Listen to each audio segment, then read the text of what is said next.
ஆம்பூர் அருகே பேரனின் மனைவியிடம் தகராறு செய்த தனது மருமகளை மாமனார் நொங்குவெட்டும் கத்தியால் வெட்டி கொலை செய்த சம்பவம் அப்பகுதியில் பெரும் பரபரப்பை ஏற்படுத்தியுள்ளது. திருப்பத்தூர் மாவட்டம் பாலூர் பகுதியைச் சேர்ந்த தம்பதி அபிமன்யு பிரதீபா.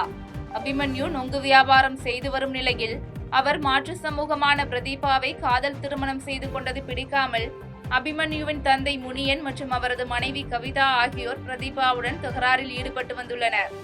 இந்நிலையில் அபிமன்யு வெளியூர் செல்வதன் காரணமாக தனது தாத்தாவான சாமுண்டி என்பவரை பிரதீபாவிற்கு பாதுகாப்பிற்காக இருக்கும்படி கூறிவிட்டு சென்றுள்ளார்.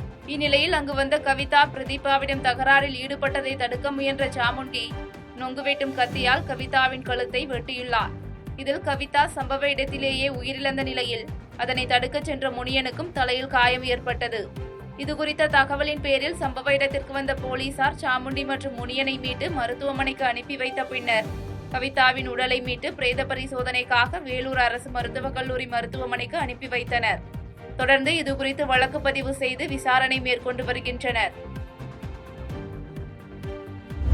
திராவிட இயக்கத்திற்கு அறிவு பரிசோதனை குறித்து பேசுபவர் முதலில் கீழ்ப்பாக்கம் மனநல மருத்துவமனையில் பரிசோதனை செய்து கொள்ள வேண்டும் என வில்லிவாக்கத்தில் அமைச்சர் சேகர்பாபு விமர்சித்துள்ளார். சென்னை கிழக்கு மாவட்டம் வில்லிவாக்கம் கிழக்கு பகுதி திமுக சார்பில் ஏனாவரம் தந்தை பெரியார் நகரில் தேர்தல் பணிமனையை சென்னை கிழக்கு மாவட்ட செயலாளரும் அமைச்சருமான PK சேகர்பாபு திறந்து வைத்தார். தொடர்ந்து செய்தியாளர்களை சந்தித்த அமைச்சர் சேகர்பாபு திராவிட இயக்கத்திற்கு அறிவு பரிசோதனை குறித்து பேசுபவர் முதலில் கீழ்ப்பாக்கம் மனநல மருத்துவமனையில் பரிசோதனை செய்து கொள்ள வேண்டும் என விமர்சித்த அவர் பல ஆண்டுகள் அனுபவம் கொண்ட ஆற்றல் மிக்க தலைவரை விமர்சிப்பவர்களை தன் தாயே தடுத்தாலும் திமுக தொண்டன் எதிர்ப்பான் என்று தெரிவித்தார். தொடர்ந்து பவள விழா இயக்கம் பால்வாடி இயக்கத்திற்கு பாடம் புகட்டும் என்று விமர்சனம் செய்த அவர் மக்கள் சக்தி யார் பின்னால் இருக்கிறது என்பதை தேர்தல் முடிவுகள் காட்டும் என்றும் அரசியல் நாகரிகம் தெரியாதவர்களுக்கு பதில் கூற வேண்டிய கட்டாயம் இருப்பதாகவும் தெரிவித்தார். அரசியல் நாகரத்திலிருந்து அதிலிருந்து பிறண்டு போகின்ற பொழுது அவர்களுடைய பேச்சுக்கு பதில் சொல்லாமல் இருந்தால் நாங்கள் ஏதோ அவர்களுக்கு அஞ்சி நடுங்குவது போன்ற ஒரு மாய தோற்றத்தை உருவாக்குகிறார்கள். எங்களை பொறுத்தளவில் களத்தில் அவர்கள் எல்லாம் எங்களுக்கு முன்னால் சரிநிகரானவர்களே கிடையாது. என்னை போன்றவர்களுக்கு 45 ஆண்டுகளுக்கு மேலாக அரசியல் அனுபவம் உள்ளவர், எங்களுடைய தலைவருக்கு 60 ஆண்டுகளுக்கு மேலாக அரசியல் அனுபவம் உள்ளவர். இந்த கத்துக்குட்டிகள் பேசி திரிவதற்கு ஏதாவது ஒரு வகையில் இல்லை என்ற மறுப்பு கூறுவது எங்களுடைய கடமை என்பதால் அதை சொல்லுகிறோமே தவிர களத்திலே கண்ணு கட்டிய தூரம் வரை திராவிட முன்னேற்ற கழகத்தை எதிர்க்கின்ற சக்தி எந்த கட்சிக்கும் இல்லை.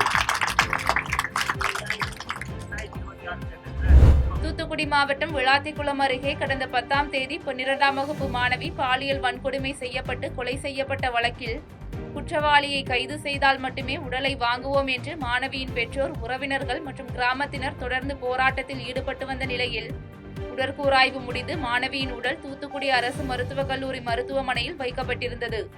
இந்நிலையில் கொலை வழக்கு தொடர்பாக தர்ம முனீஸ்வரன் என்பவர் கைது செய்யப்பட்ட நிலையில் உடலை பெற்றுக்கொள்ள மாணவியின் பெற்றோர் மற்றும் உறவினர்கள் சம்மதம் தெரிவித்தனர்.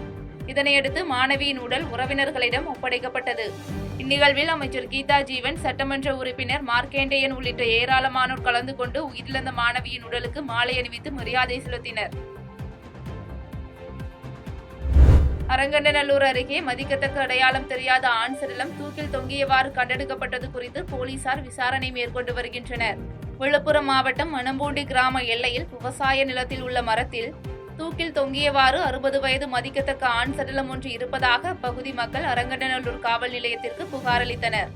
அதன் அடிப்படையில் சம்பவ இடத்திற்கு சென்ற போலீசார் உடலை மீட்டு பிரேத பரிசோதனைக்காக முண்டியம்பாக்கம் அரசு மருத்துவக் கல்லூரி மருத்துவமனைக்கு அனுப்பி வைத்தனர். இதனைத் தொடர்ந்து அரங்கநல்லூர் காவல் உதவி ஆய்வாளர் நடராஜன் தலைமையிலான போலீசார் உயிரிழந்தது யார் என்பது குறித்த விசாரணை மேற்கொண்டு வருகின்றனர். கரூர் தொகுதியில் வாக்காளர்களை அடைத்து வைக்க அனுமதியின்றி 100 பட்டிகள் தயார் நிலையில் இருப்பதாக கூறி அதிமுக முன்னாள் அமைச்சர் MR விஜயபாஸ்கர் மாவட்ட ஆட்சியரிடம் புகார் மனு அளித்தார். கரூர் மாவட்ட ஆட்சியர் அலுவலகத்தில் முன்னாள் அமைச்சர் MR விஜயபாஸ்கர் கரூர் தொகுதியில் வாக்காளர்களை அடைத்து வைக்க அனுமதியின்றி 100 பட்டிகள் தயார் நிலையில் இருப்பதாக கூறி புகார் மனு அளித்தார். தொடர்ந்து செய்தியாளர்களை சந்தித்த அவர் கரூரில் சுமார் 100 இடங்களில் திமுக சார்பில் ஆடு மாடுகளை அடைப்பது போல மனிதர்களை அடைப்பதற்கு பட்டிகள் தயார் செய்துள்ளனர் என்றும் கரூர் தொகுதிகளில் 48 இடங்களில் போடப்பட்டுள்ள பட்டிகளின் புகைப்பட ஆதாரங்களை மாவட்ட ஆட்சியரிடம் சமர்ப்பித்துள்ளதாகவும் தெரிவித்தார். மேலும் மாவட்டத்தின் அனைத்து அதிகாரிகளும் திமுகவின் கைகூலிகளாக செயல்படுவதாக குற்றம் சாட்டிய அவர் அனைத்து அதிகாரிகளையும் மாற்றம் செய்ய வேண்டும் என வலியுறுத்தினார். 3வது நாள் அந்த முதல் நாள் உட்கார்ந்தவங்க 3வது நாள் இந்த மாதிரி எலெக்ஷன் வேட்புமனு தாக்கல் முடிஞ்சதுலேருந்து ஆரம்பித்து கடைசி வரைக்கும் 1,00,000 பேர்த்த 1,00,000 வாக்காளர்களுக்கு கொடுக்க வேண்டியதை கொடுத்து அவங்கள பிரெயின் வாஷ் பண்ணி ஓட்டை வாங்கி ஜெயிக்கணுங்கிற ஒரு கணக்கில் திமுக செயல்பட்டுக்கிட்டு இருக்குது. இது சம்பந்தமாக கம்ப்ளைண்ட் கொடுத்தோம்னா பட்டா நிலத்திலேங்கிறாங்க அரசு. இது இப்போ தேர்தல் கமிஷன்லையும் கொடுத்துருக்குறோம். பட்டா நிலத்தில் போடுறாங்கிறாங்க. பட்டா நிலத்தில் எந்த விதமான பர்மிஷனும் கிடையாது. கோயில் நிலத்தில் போடுறாங்க. கோயில் இனாம் நிலத்தில்.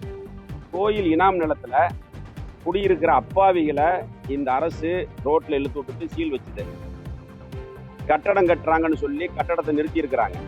ஆனால் இப்போ செட்டு போட்டுக்கிட்டு இருக்கிறாங்க. கம்ப்ளைண்ட் பண்ணால் அரசு அதிகாரிகள் வேடிக்கை பார்க்குறாங்க. நான் ஆதரவு கொடுத்ததால் தான் எடப்பாடி பழனிசாமி 4.5 ஆண்டு காலம் முதலமைச்சராக இருந்தார். அந்த நன்றி கூட இல்லாமல் என்னை அரசியலில் இருந்து விலக்கி வைக்கும் முயற்சியில் ஈடுபட்டார் என ஓ பன்னீர்செல்வம் குற்றம் சாட்டியுள்ளார். தேனி மாவட்டம் ஆண்டிப்பட்டி சட்டமன்ற தொகுதிக்கு உட்பட்ட கடமலை மயிலை ஒன்றியம் பகுதியில் தமிழ்நாடு தலைகுனியாது என்ற தலைப்பில் முன்னாள் முதலமைச்சர் ஓ பன்னீர்செல்வம் தலைமையில் பிரச்சார கூட்டம் நடைபெற்றது.